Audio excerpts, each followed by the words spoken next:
Now we'll talk about another urinary system issue this morning, and this one is ureteral obstruction, but it is bilateral. Okay, so ureter, of course, we know the ureters. The ureters are these structures, okay, connecting your kidneys down to the bladder. So if you have an obstruction on this side, they call it unilateral. If you also have an obstruction on this side, that's on both sides, that's why you now say bilateral. Bi is two, so bi on the two sides you have obstruction. So it's actually a condition where both ureters, that's the tubes that carry urine from the kidneys to the bladder, okay, these tubes, okay, they can be obstructed. Different things can make it obstruct. It could be all the strictures, it could be kidney stones. Different things could actually obstruct it, which we'll get to look at. So if they are blocked, this leads to a serious complication if you don't treat it quickly, because of course urine is a waste product, so you don't want it being retained in the body.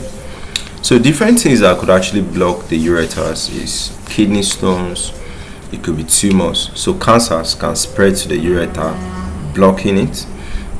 It could be fibrosis or scarring, that means the tissues could die, okay, and become scarred.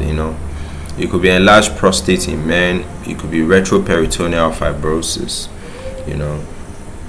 So on general, issues that such patients will have if they have the two ureters blocked, there will be so much pain in the flanks, that's on the sides of your stomach and in the stomach, okay, decreased urine output or anuria, swelling the lower abdomen, nausea and vomiting, signs of kidney failure, urinary tract infections or sepsis.